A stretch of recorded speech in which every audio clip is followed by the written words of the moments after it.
The title for my talk today, as you know, is thinking a bit more about cross-cultural learning in global times, and talking particularly about knowledge exchange between Canada and Brazil. In introducing these projects, I hope to make a case for how Canadians could benefit from working more closely with Brazil. With colleagues in political studies, I'm currently co-writing the capstone volume to a major collaborative research initiative funded by the Social Science and Humanities Research Council of Canada on globalization and autonomy. We started the project just before 9/11, and we're concluding it in the aftermath of a global financial crisis. Perceptions of globalization have changed during this period, but global awareness has intensified, as has the sense that the world is now inextricably interconnected. Our project provides a Canadian-based perspective on the evolving research field of globalization studies and considers how autonomy may be secured within these shifting structures. These are important questions for Canadians, because Canadians are currently rethinking our place in the world and the contributions that we can make to global trade, global peace, global understanding. The world is not becoming flat, but our understanding of our place in the world as Canadians and as global citizens is changing. So, securing autonomy and building democracy are two of the crucial issues today. Developing citizen learning for global democracy, the theme of our most recent workshop in Delhi, is closely related to the focus of a new project I'm developing with colleagues in Canada and Brazil. We call it Brazil-Canada Knowledge Exchange, Developing Transnational Literacies. Literacy now means more than simply being able to read and write. We use transnational literacy to encompass those forms of critical, digital, and cross-cultural multi-literacies that the knowledge economy depends upon. We're asking how these forms of literacy can be developed through English teaching in a variety of contexts where global English is assuming new forms. English occupies different positions in Canada and Brazil, but in neither country is its position simple. Like Canada, Brazil is highly regionalized, with significant local differences in educational participation and practices. While our focus falls on practices between our two countries, our thinking is shaped by the global context in which we work. We argue that as the world becomes more interconnected, cross-cultural communication and understanding become more important. The motto of the new Monk School for Global Affairs at the University of Toronto is "Join the global conversation." We're asking, what kind of conversation will this be? In what language or languages will it be conducted? Who sets the rules? Who decides the terms of engagement? Where might the global conversation lead?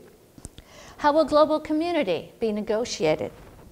Local needs be respected, and compromises between different views be respected.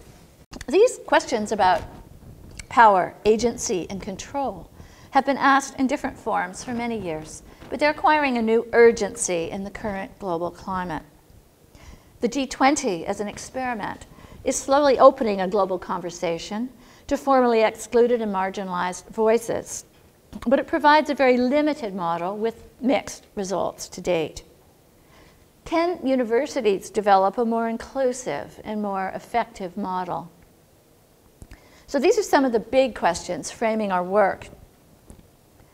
We focus on one dimension of the global conversation, English language teaching in Canada and Brazil. Language, we think, is central to culture, democracy, and agency. Recent news that the current Chinese census omits any questions about language indicates how politically sensitive such questions can be. the attention to language in recently revised citizenship tests, and multicultural debates around the globe, and in schooling controversies in Quebec, provide further evidence of the close linkages between identity, communal belonging, and agency. So for these reasons, we've selected global transformations in English as a key point of intervention. Both Canada and Brazil face challenges in their educational systems. Literacy, however, understood in both its narrower and broader dimensions, remains a major concern in both.